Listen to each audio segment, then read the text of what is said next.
ഞാൻ കൂട്ടുകാരിയോട് ഏത് ഡിയോഡ്രന്റാന്ന് ചോദിച്ചതേ ഉള്ളൂ. ഇൻസ്റ്റാഗ്രാമും ഫേസ്ബുക്കും തുറന്നപ്പോൾ നിറച്ച അതിന്റെ പരസ്യമാണ്. ഈ ഫോൺ നമ്മൾ ഒളിച്ചു കേൾക്കുകയല്ലേ? നമ്മുടെ പ്രൈവസി നമ്മുടെ അവകാശമല്ലേ? ഏതെങ്കിലും ഒരു സ്മാർട്ട് ഫോൺ എല്ലാവരും ക്യാരി ചെയ്യുന്നുണ്ട്. എല്ലാവരും യൂസ് ചെയ്തുകൊണ്ടാണ് പോകുന്നത്. ട്രെയിനിലായാലും ഫ്ലൈറ്റിലായാലും കടലിലായാലും കായലിലായാലും റോഡിലായാലും നമ്മൾ ഫോൺ ക്യാരി ചെയ്തുകൊണ്ടിരിക്കുന്നു. അത് നമ്മുടെ ബെഡ്റൂമിലായാലും നമ്മുടെ കോൺഫറൻസ് ഹോളിലായാലും നമ്മുടെ ഏത് പ്രൈവറ്റ് സ്പേസിലായാലും നമ്മൾ ഫോണും കൊണ്ടാണ് കയറുന്നതെന്ന് നമ്മൾ നിർബന്ധമായിട്ടും ഈ കാര്യം അറിഞ്ഞിരുന്നേ പറ്റുള്ളൂ.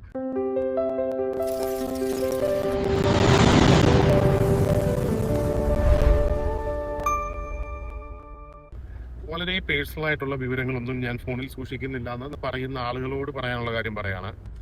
റോഡ് സുരക്ഷയാണല്ലോ മെയിൻ. അപ്പോൾ നമ്മൾ കാറിൽ പോകുമ്പോൾ നമ്മളൊരു സുഹൃത്തുമായിട്ട് സംസാരിക്കുന്നത് പോലെ സംസാരിച്ചൊരു വീഡിയോ എടുക്കാമെന്നാണ് ഞാൻ കരുതുന്നത്. അപ്പോൾ അതുകൊണ്ട് സാധാരണ മര്യാദയ്ക്ക് ഇങ്ങനെ നോക്കി സംസാരിക്കുന്ന പരിപാടി പ്രാക്ടിക്കലി ഇപ്പോൾ നടക്കൂല. അപ്പോൾ അതിൽ ആദ്യമേ ക്ഷമ ചോദിച്ചുകൊണ്ടാണ് മുമ്പോട്ട് പോവുക. If you are not paying for the product, you are the product. വലിയ ഫീച്ചറുകൾ ചെറിയ വിലക്ക് കിട്ടുമ്പോൾ നമ്മൾ അവിടെ കൊടുക്കുന്നത് പൈസ മാത്രമല്ല, നമുക്ക് കിട്ടുന്ന ലാഭം മാത്രമല്ല, നമ്മുടെ സ്വകാര്യതയാണ്, നമ്മുടെ പ്രൈവസിയാണ് നമ്മൾ വിൽക്കുന്നത്. ഇതാണ് പ്രധാനപ്പെട്ട കാര്യം പറയാൻ ഉദ്ദേശിക്കുന്നത്. അപ്പോൾ എൻ്റെ ഒത്തിരി ഫ്രണ്ട്സ് ഇങ്ങനത്തെ കാര്യങ്ങളൊക്കെ സംസാരിക്കുമ്പോൾ എപ്പോഴും പറയുന്ന കാര്യം പ്രശ്നമുള്ള കാര്യമല്ല. കാരണം ഞാൻ എൻ്റെ ഫോണിൽ അങ്ങനെ പേഴ്സണൽ കാര്യങ്ങൾ അധികം ഒന്നും ഇടാറില്ല. പുറത്തു പോയാൽ കുഴപ്പമുള്ള ഒരു ഫോട്ടോ ഞാൻ എടുക്കാറില്ല. പുറത്തു പോയാൽ എൻ്റെ സ്വകാര്യത നശിച്ചു പോകും എന്ന് കരുതുന്ന ഒരു വീഡിയോ ഞാൻ എൻ്റെ ഫോൺ വെച്ച് എടുക്കാറില്ല. പിന്നെ എൻ്റെ ആധാർ കാർഡ്, പാൻ കാർഡ് പോലത്തെ സെൻസിറ്റീവ് ആയിട്ടുള്ള ഡേറ്റാസ് ഒന്നും ഞാൻ ഫോണിൽ ഫോട്ടോ എടുത്ത് സൂക്ഷിക്കാറില്ല, സേവ് ചെയ്ത് വെക്കാറില്ല. പിന്നെ ബാങ്കിലാണെങ്കിൽ തന്നെ പോവുകയാണെങ്കിൽ എത്ര രൂപ പോകാനാണ്? എൻ്റെ ബാങ്കിൽ ആകെ 400 രൂപയുള്ളൂ, അല്ലെ 4000 രൂപയുള്ളൂ. ഈ 4000 രൂപയുടെ പോക്കല്ലേ പോകത്തുള്ളൂ. അപ്പൊ അതുകൊണ്ട് എന്നെ സംബന്ധിച്ച് ഡേറ്റയും പ്രൈവസിയും വലിയ വിഷയമല്ല, അല്ലെ? 90% ഫ്രണ്ട്സ് ഈ ഒരു രീതിയിലാണ് വിചാരിക്കുന്നത്. അങ്ങനെയുള്ളവരോടാണ് എനിക്ക് പ്രധാനപ്പെട്ട കാര്യം പറയാനുള്ളത്. എവിടെയാണ് നമ്മൾ പേടിക്കേണ്ടത്, എന്താണ് ഡേറ്റ ചോരുന്നത് എന്നുള്ളൊരു എക്സാമ്പിൾ പറയാം. ഞാനും എൻ്റെ ഒരു ഫ്രണ്ടും കൂടെ വൈകുന്നേരം ബിയർ ഒരു എക്സാമ്പിൾ ആയിട്ട് എടുക്കാം. മദ്യപാനം ആരോഗ്യത്തിന് ഹാനികരമാണ്. നമുക്കിന്നൊരു ബിയർ അടിച്ചാലോ? ഞാൻ അവനോട് സംസാരിക്കുന്നു. എങ്ങനെയാണ് വേണേൽ സംസാരിക്കാം. ഞാൻ വേണമെങ്കിൽ ഫോൺ വിളിച്ചിട്ട് ഒന്നുകിൽ ഫോണിൽ ഞാൻ ടെക്സ്റ്റ് മെസ്സേജ് അയക്കുന്നു, അല്ലെങ്കിൽ ട്രഡീഷണൽ ആയിട്ട് വൈകിട്ട് എന്താ പരിപാടി, എന്റെ സ്ഥലം ചെങ്ങന്നൂരാണല്ലോ. സ്വാഭാവികമായിട്ടും ഞാൻ എന്റെ നിയർ ബൈ ലൊക്കേഷനിൽ ഒരു സ്ഥലത്തായിരിക്കും പോകാൻ ഉദ്ദേശിക്കുന്നത്. ചെങ്ങന്നൂര് നവരത്നയിലാണ്. അതെന്റെ ഫോണും കൂടി എന്റെ കയ്യിൽ ഇരിക്കുമ്പോൾ ആ ഫോൺ അത് കേൾക്കുവാണെന്ന് നിങ്ങൾ വിചാരിക്കും. ബിയർ എന്നുള്ളത് കേൾക്കാൻ ഇഷ്ടമില്ലാത്തവരത് ഒരു ബിരിയാണി നിങ്ങാക്കി അങ്ങെടുത്തു. നമ്മുടെ ഒരു തീരുമാനം ഉണ്ടല്ലോ, നമ്മളൊരു ബിയർ അടിക്കാൻ തീരുമാനിച്ച തീരുമാനം, അപ്പോൾ നമ്മളൊരു ഉപഭോക്താവാകുന്നു. ആവശ്യക്കാരനെ കണ്ടെത്തുക എന്നുള്ളത് വളരെ ഇമ്പോർട്ടന്റ് ആണ് ഏതൊരു ബിസിനസ്സിലും. ഈ ഉപഭോക്താവിനെ കണ്ടെത്താൻ വേണ്ടി ഒരു ഏജൻസി ഉണ്ടെന്ന് നിങ്ങൾ വിചാരിക്കും. ആ ഏജൻസി നടത്തുന്ന ആൾക്ക് പൈസ കൊടുത്ത് ആർക്കൊക്കെ ബിയർ ആവശ്യമുണ്ടെന്ന് അറിയാൻ പറ്റുമെന്നും വിചാരിക്കും. കീബോർഡിൽ ടൈപ്പ് ചെയ്യാണ്, മലയാളത്തിൽ ടൈപ്പ് ചെയ്യുന്ന ഒരു ബിയർ അടിക്കാൻ പോയാലോ, ഈ കീബോർഡ് ഒരു തേർഡ് പാർട്ടി കീബോർഡാണെന്ന് വെച്ചോ. ആ കീബോർഡ് വാട്സപ്പ് നമ്മുടെ എൻഡ് ടു എൻഡ് എൻക്രിപ്ഷൻ ആണ്, വേറെ ആരും ഇടയ്ക്ക് നിന്ന് ചോർത്തില്ലെന്ന് വിചാരിച്ചു. പക്ഷെ അതിന് മുമ്പ് നമ്മൾ ടൈപ്പ് ചെയ്യുന്ന കീബോർഡിനെ പറ്റി നമ്മൾ ആരെങ്കിലും ആലോചിച്ചിട്ടുണ്ടോ? ആ കീബോർഡ് നമ്മുടെ ഡേറ്റ ചോർത്തത്തില്ലെന്ന് എന്താ ഉറപ്പ്? ഇന്ന ലൊക്കേഷനിൽ നിൽക്കുന്ന എക്സ് എന്ന് പറയുന്ന എനിക്ക് ഒരു ബിയർ കഴിക്കാൻ എന്റെ കൂട്ടുകാരുമായി ആഗ്രഹം തോന്നിയിട്ടുണ്ട് എന്നുള്ള ഒരു ഡേറ്റ അവര് നമ്മുടെ നിന്ന് എടുക്കുവാണേ. അപ്പൊ ഇനിയിപ്പോ അടുത്തതായിട്ട് ഡേറ്റ ആർക്ക് കൊടുക്കുന്നു എന്നുള്ളതാണ്. ചെങ്ങന്നൂരുള്ള ഈ ബാറുകൾ നടത്തുന്ന ആളുകളൊന്നും ഡേറ്റ കിട്ടാൻ വേണ്ടി കാശ് മുടക്കിയിട്ടില്ല. നമുക്ക് ഈ ഒരു എക്സാമ്പിൾ വിചാരിക്കുക, കുറച്ചുകൂടെ ദൂരെയുള്ള ഒരു ബാർ ഉണ്ടാവും, അവർക്ക് ഈ ഡേറ്റ കിട്ടാൻ വേണ്ടി പൈസ കൊടുത്തിട്ടുണ്ട്. അപ്പൊ അവർക്ക് അറിയേണ്ട ഡേറ്റ എത്രയേ ഉള്ളൂ, ബിയർ അടിക്കാൻ താല്പര്യമുള്ള ആൾക്കാരെ കണ്ടെത്തി തന്ന് സഹായിക്കുക. എന്നെ ആക്സസ് ചെയ്യാൻ പറ്റുന്ന ഒരു ലിങ്ക് സഹിതം അവിടെ കിട്ടുകയും ബാറുകാരൻ ഒരു പരസ്യം എനിക്ക് ഇടുന്നു. ഫേസ്ബുക്ക് എടുത്തിട്ട് ഞാൻ ലോഗിൻ ചെയ്യുമ്പോൾ ആദ്യം കാണുന്ന പരസ്യം ഇതായിരിക്കും: ഇന്നത്തെ ഓഫർ 2 ബിയറിന് 1 ബിയർ ഫ്രീ. അപ്പൊ ഞാൻ ഷെല്ലിനോട് പറയും, ഞാൻ അല്ലെങ്കിൽ ഹരിയോട് പറയും, അല്ലയാ എന്തായാലും നമ്മൾ അടിക്കാൻ തീരുമാനിച്ചു, നമുക്ക് ചങ്ങനാശ്ശേരി പോയിട്ട് അടിച്ചാലോ, അവിടെ ഓഫർ ഉണ്ട്, 2 ബിയറിന് 1 ബിയർ ഫ്രീ ആണ്. ചെങ്ങന്നൂരുള്ള ഞാൻ പോകാൻ സാധ്യതയുള്ളതും തിരുവല്ലയിലുള്ള ഞാൻ പോകാൻ സാധ്യതയുള്ള ബാറെല്ലാം കവർ ചെയ്ത് കൂടുതൽ ഡീസലോ പെട്രോളോ അടിച്ച് ഡ്രൈവറെയും കൊണ്ടോ അത്രയും ദൂരം ട്രാവൽ ചെയ്ത് ആ ബാറിൽ പോകുന്നു.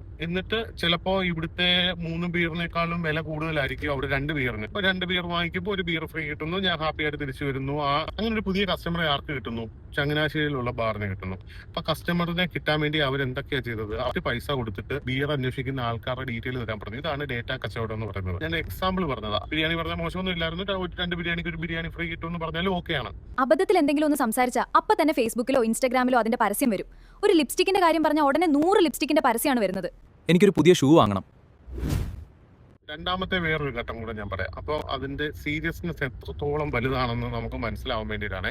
വളരെ പേഴ്സണൽ ആയിട്ടുള്ള വിവരങ്ങളൊന്നും ഞാൻ ഫോണിൽ സൂക്ഷിക്കുന്നില്ല എന്ന് നേരത്തെ ഞാൻ പറഞ്ഞതുപോലെ പറയുന്ന ആളുകളോട് പറയാനുള്ള കാര്യം പറയാണ്. ഫോണിൽ പെട്ടെന്നൊരു ജാഗ്രതാ മെസ്സേജ് വരികയാണ്, വെരി ഇമ്പോർട്ടന്റ് അനൗൺസ്മെന്റ് എന്നോ കോഷൻ അല്ലെങ്കിൽ ഇമ്പോർട്ടന്റ് മെസ്സേജ് എന്നും പറഞ്ഞ് നമുക്ക് ടെക്സ്റ്റ് മെസ്സേജ് വരുവാണെങ്കിൽ നമ്മൾ ഇത് ഓപ്പൺ ചെയ്ത് നോക്കുമോ ഇല്ലയോ? എനിക്ക് ഉറപ്പാണ് 99% പേരും ആ ടെക്സ്റ്റ് മെസ്സേജ് ഓപ്പൺ ആക്കിയിടും.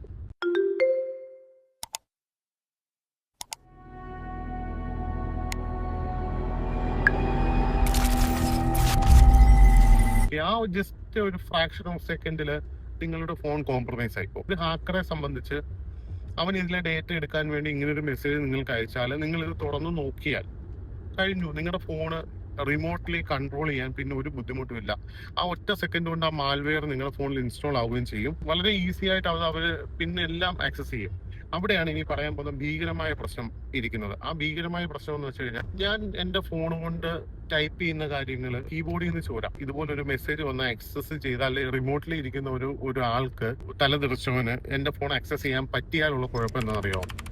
അവൻ എന്റെ ക്യാമറ Let's ഓപ്പൺ see ആക്കാൻ what we പറ്റും. have here. ഞാൻ അറിയാതെ അവൻ എന്റെ mike I open need to ആക്കാൻ finish പറ്റും. this അപ്പൊ എന്താ report by പ്രശ്നം അറിയോ? 5. നമ്മുടെ മൈക്കും ക്യാമറയും വേറൊരാളുടെ കയ്യിൽ കിട്ടുമ്പോൾ എന്റെ കംപ്ലീറ്റ് സ്വകാര്യതയും പോയില്ലേ? ഞാൻ എന്റെ ബെഡ്റൂമിൽ എന്റെ ഫോണും കൊണ്ടായിരിക്കും കയറുക, അല്ലെ? ഞാൻ വെളിയിൽ വെച്ചിട്ടായിരിക്കില്ല പോകുന്നത്, ക്യാരി ചെയ്യുന്നുണ്ടാവും. നമ്മുടെ ഫോണിന്റെ ക്യാമറ വേറൊരാൾ ആക്സസ് ചെയ്തുകൊണ്ടിരിക്കുകയാണെങ്കിൽ അവൻ ആ വീഡിയോ റെക്കോർഡ് ചെയ്യാൻ പറ്റുമെങ്കിൽ ഭയങ്കര ഇമ്പോർട്ടന്റ് അല്ലേ നമ്മുടെ ഫോണും നമ്മുടെ സുരക്ഷയുമായിട്ട് ബന്ധപ്പെട്ട കാര്യം? വളരെ ഇമ്പോർട്ടന്റ് ആയിട്ടുള്ള, എന്നാൽ ആളുകൾ നല്ല രീതിയിൽ ഇഗ്നോർ ചെയ്യുന്ന, വളരെ സിമ്പിൾ ആണെന്ന് വിചാരിക്കുന്ന, എന്നാൽ ഏറ്റവും കൂടുതൽ ശ്രദ്ധിക്കേണ്ട ഒരു കാര്യമാണ് നമ്മുടെ ഫോണിന്റെ സെക്യൂരിറ്റി. എവിടെയാണ് നമ്മുടെ ഫോണിന് പൈസയാവുന്നത്? വില കുറച്ച് തരുന്നുണ്ടെങ്കിൽ നമ്മളാണ് ഉൽപ്പന്നം എന്ന് നമ്മൾ തിരിച്ചറിയുക. ഞാൻ ഏതെങ്കിലും ഒരു ബ്രാൻഡിനെ മോശമാക്കാനോ ഏതെങ്കിലും ബ്രാൻഡിനെ നല്ലതാക്കാനോ അല്ല ഇതൊന്നും പറഞ്ഞത്. നിർബന്ധമായിട്ട് ഈ കാര്യങ്ങൾ നമ്മൾ ശ്രദ്ധിച്ചില്ലെങ്കിൽ ഏറെ കാലമാണ് ഇനി അങ്ങോട്ട് പോകുമ്പോൾ ഏതൊക്കെ കുഴിയിലാണ് നമ്മൾ വീഴാൻ പോവാന്ന് ആർക്കും പറയാൻ പറ്റത്തില്ല. നല്ല രീതിയിൽ പെടും. കാരണം എല്ലാവരും ക്യാരി ചെയ്യുന്നത് പണ്ടത്തെ പോലെ നോക്കിയ 1100 ഒന്നും അല്ല.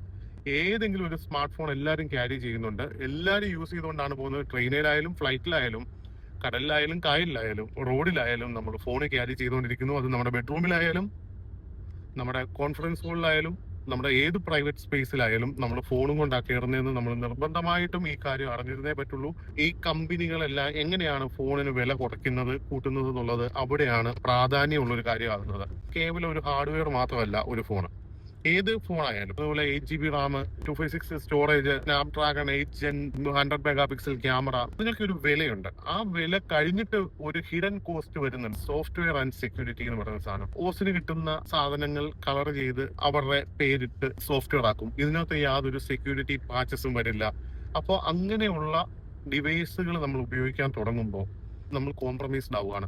ഈ സോഫ്റ്റ്വെയർ എന്ന് പറയുന്നതും വളരെ കോസ്റ്റ്ലി ആയിട്ടുള്ള One UI ഉണ്ടാക്കാൻ വേണ്ടി, അത് അപ്ഡേറ്റ് ചെയ്യാൻ വേണ്ടി ആൻഡ്രോയിഡ് ആണ് ബേസ്. അത് അവരുടെ One UI ആയി അവരുടെ സെക്യൂരിറ്റി ഫീച്ചറും അവരുടെ ഫ്ലേവറിലാക്കാൻ വേണ്ടി അതിന് എന്തോരം സാങ്കേതിക സംവിധാനം വേണം, എന്തോരം റിസോഴ്സസ് വേണം, എത്ര ഓഫീസുകൾ വേണം, ലോകം മൊത്തമായിട്ട് എത്ര സ്റ്റാഫുകൾ അവർക്ക് വർക്ക് ചെയ്യണം, സെക്യൂരിറ്റി പാച്ചസ് ഉണ്ടാക്കാൻ പറ്റും. നമ്മുടെ ഫോണിൽ ഈ ദിവസവും ആഴ്ചയിലും മാസത്തിലും വന്നുകൊണ്ടിരിക്കുന്ന സെക്യൂരിറ്റി അപ്ഡേറ്റ്സുകളെല്ലാം വെറുതെ വിടുന്നതാണോ?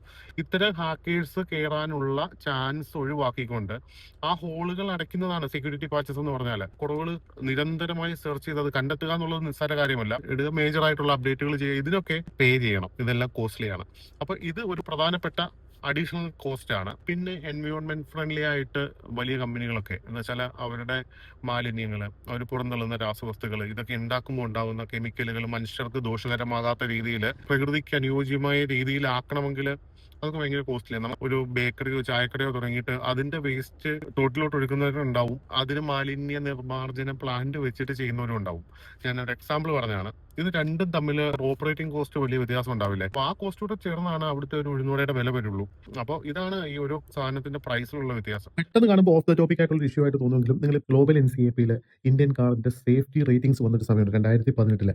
അന്ന് ആദ്യമായിട്ട് നെക്സോൺ ഇന്ത്യസ് സേഫസ്റ്റ് കാർ എന്ന് പറഞ്ഞ് 5 സ്റ്റാർ വാങ്ങിക്കുമ്പോൾ ഇവിടെ ഇന്ത്യയിൽ ഒരു ഒറ്റ കാറിന് 5 സ്റ്റാർ അല്ല, ഒരു കമ്പനി നമ്മുടെ സേഫ്റ്റി ശ്രദ്ധിച്ചിട്ടില്ല.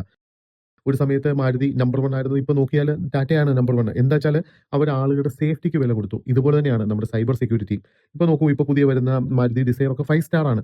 ഇപ്പം ഇന്ത്യയിൽ ഏറ്റവും കൂടുതൽ മോസ്റ്റ് ആക്സിഡന്റ് പ്രോൺ കാർസും സേഫസ്റ്റ് കാറും ടോപ്പ് 10 സേഫസ്റ്റ് കാർസ് എന്നൊക്കെ പറഞ്ഞ് വലിയ രീതിയിലാണ് ക്യാമ്പയിൻ പോകുന്നത്. ഇതിൻ്റെയൊക്കെ റീസൺ എന്താണ്? ശരിക്കും ആ ഒരു സാധനം ജനങ്ങൾ ഏറ്റെടുത്തു. ജനങ്ങൾക്ക് സേഫ്റ്റി വേണമായിരുന്നു. അതൊരാൾ, ഒരു കമ്പനി അത് മുമ്പോട്ട് വെച്ചപ്പോൾ ജനങ്ങൾ അത് അംഗീകരിച്ച കണ്ടുകൊണ്ടാണ് ബാക്കിയുള്ള കമ്പനിക്ക് സേഫ്റ്റി കൊടുക്കേണ്ടി വന്നത്. ഇത് തന്നെ നമ്മുടെ സൈബർ ഇടത്തിലും മൊബൈൽ ഫോൺ ടെക്നോളജിയിലും എല്ലാം വരണം. ഈ കാറുകളിൽ ടാറ്റ സേഫ്റ്റി തുടങ്ങി വെച്ചതുപോലെ ഇപ്പൊ എല്ലാവരും എന്താ പറയാ പിന്തുടരുന്ന പോലെ ഈ കാര്യത്തിലും ഇതിനെ സംബന്ധിച്ച് ആകെ 2 കമ്പനികളെ ഞാൻ നോക്കിയിട്ട് പരസ്യം ഇറക്കിയിട്ടുണ്ട്. പ്രൈവസി, ഫോണിലെ പ്രൈവസിയെ പറ്റി പരസ്യം ഇറക്കിയിട്ടുള്ള എത്ര കമ്പനികളുണ്ട്? ഫോണിലെ പ്രൈവസിയെ കുറിച്ച് പരസ്യം ഇറക്കിയേക്കുന്ന 2 ബ്രാൻഡുകൾ. ഒന്ന് ആപ്പിളാണ്, രണ്ടാമത്തെ സാംസങ് ആണ്. അവർക്ക് അവരുടെ സോഫ്റ്റ്വെയറിൽ എത്ര വിശ്വാസം ഉണ്ടെങ്കിൽ അത് ചെയ്യാൻ പറ്റും. ഈ പരസ്യം നോക്കി നിങ്ങൾ കണ്ടിട്ടുണ്ടാവും. The next sale is a digital treasure trove charming Ellie's private data. What? Lot number 1, her emails. The one she's opened and read, wonderfully personal.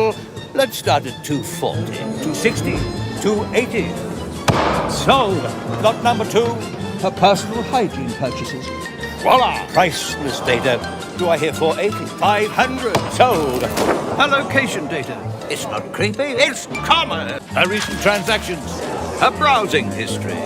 Her late-night texting habit. Sold. And now the one you've all been waiting for, and I can promise you won't be disappointed.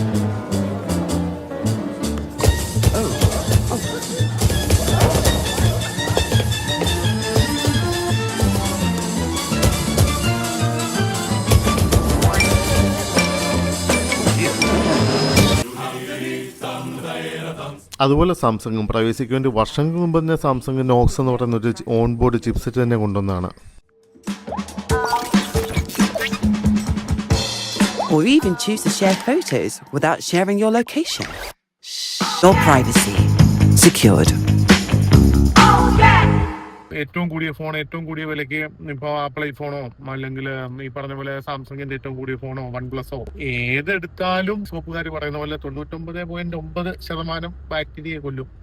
ബാക്കി 1% എപ്പോഴും അവശേഷിക്കും. ഈ 1% പെട്ടുപോകുന്ന ആൾക്കാരെ ആരും വരാം. പക്ഷേ നമ്മൾ എന്തിനാണ് 100% ആക്കി തുറന്നു വെച്ചേക്കുന്നത്? അപ്പൊ ഈ ഒരു കാര്യത്തിൽ നമ്മൾ കാശ് മുടക്കി ഒരു ഡിവൈസ് വാങ്ങിക്കുമ്പോൾ നല്ലതുപോലെ ശ്രദ്ധിക്കുക. ഇപ്പൊ വില കുറഞ്ഞ ഒരു ഡിവൈസ് വാങ്ങിക്കുന്നത് നമ്മുടെ അത്ര സാമ്പത്തിക ശേഷിയേ ഉള്ളൂ. നിങ്ങളപ്പോ അത് കൂടുതൽ ശ്രദ്ധിക്കണം. ഇങ്ങനെ ആളുകൾ, എന്റെ കസ്റ്റമേഴ്സ് ഒക്കെ, ഞാൻ ഇപ്പൊ ലാപ്ടോപ്പ് നന്നാക്കാൻ വരുമ്പോൾ, ലാപ്ടോപ്പ് സ്ക്രീൻ മാറാൻ വരുമ്പോൾ ഒക്കെ ശ്രദ്ധിക്കുന്നതാ. ക്യാമറ അടച്ചു വെച്ചിട്ടുണ്ടാവും, ഒരു സ്റ്റിക്കർ ഒട്ടിച്ചിട്ടുണ്ടാവും.